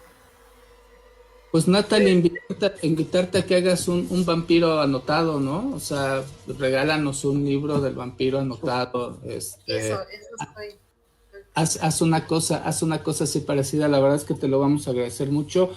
¿En dónde te pueden encontrar? O sea, ¿cuáles son tus redes sociales? Si alguien se quiere poner en contacto contigo, si algún universidad quiere pagarte un viaje para que vayas a dar una conferencia, algo parecido, ¿dónde te pueden contactar? ¿Cuáles son tus redes o tus puntos de contacto?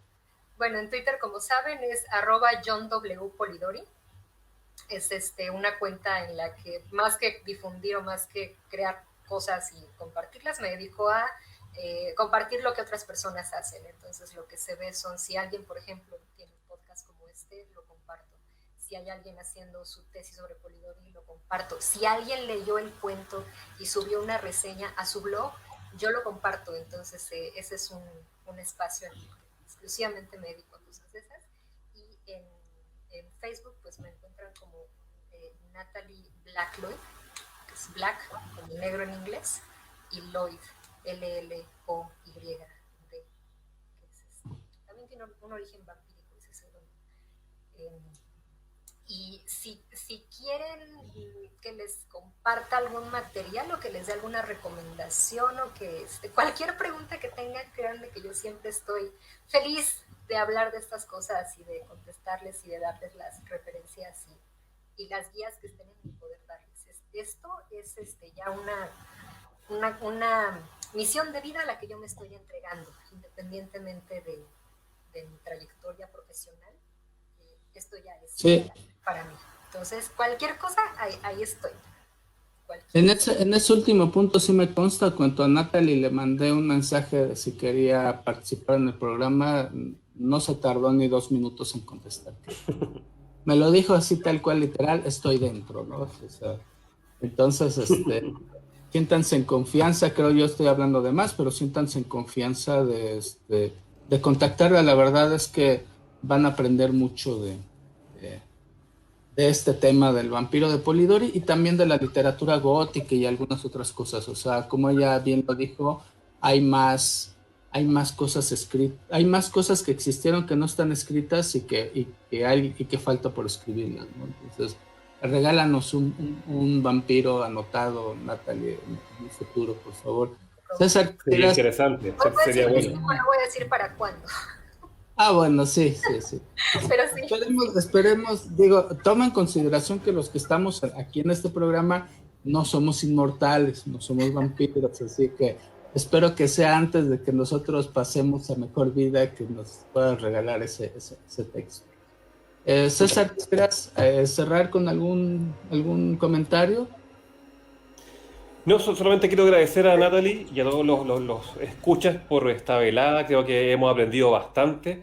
Dejamos que nuestra invitada pudiera exponer todo su conocimiento, ya que es un tema que uno a veces conoce un poco de forma superficial, conoce los antecedentes de Villa Diodati, a grandes rasgos lo que siempre se cuenta sobre el autor, pero acá hemos podido descubrir realmente qué hay de verdad y de mentira en cuanto al mito.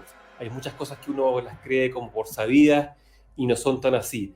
Así que en ese sentido yo encuentro que fue una gran velada, una excelente charla, así que yo estoy bueno, bastante contento con la invitada, así que esperemos tenerla próximamente en un próximo capítulo. No sé si hablando de Lord Ruthven o de otro tema, pero sería muy atractivo y interesante que estuvieras nuevamente acá en Síndrome Renfield. Así que desde ya muchas gracias por la visita. Pasó algo raro ahí.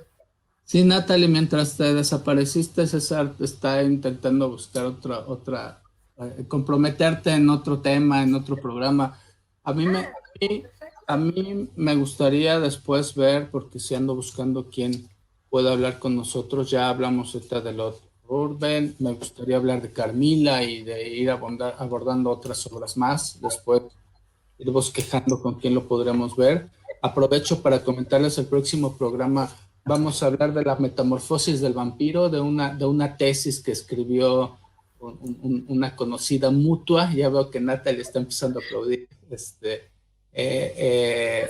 Carmi aceptó participar en el programa, lo cual también me da mucho gusto porque nos estamos rodeando de gente que en realidad conoce muy bien del tema.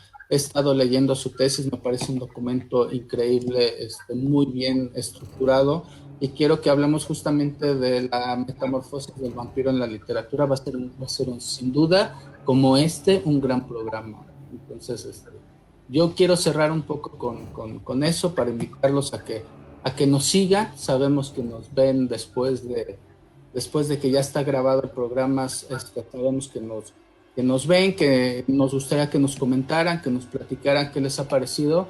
Nuevamente, Natalie, agradecerte la disponibilidad y el entusiasmo por participar en el programa. La verdad es que aprendimos muchísimo. A mí me sirvió mucho para retomar la obra. Yo sé que a muchos de los que nos están viendo ahora también nazca el deseo de la lectura de este tipo no solamente de este tipo de obras, sino de muchas otras que hay por ahí. Evidentemente este es un programa dedicado a vampiros, pero si me dieran oportunidad, pues hablaríamos, César y yo hablaríamos de Conan el Bárbaro, hablaríamos de Moby Dick, hablaríamos de Huckleberry Finn, o de un montón de obras que hay ahí y que nos queremos mantener en el perfil, pero tomen un libro en que los muerda, que los vampiros que están en las hojas son los más peligrosos. Muchas gracias. Gracias otra vez, felices, intentando parafrasear a alguien que nos enseñó mucho en la cultura gótica, de los que ya estamos viejos, les diría felices lunas, ¿no? Y que tengan pesadillas vampíricas. Adiós a todos. Chao. Cuídate mucho. Chao, Lali, un gusto. Hablamos.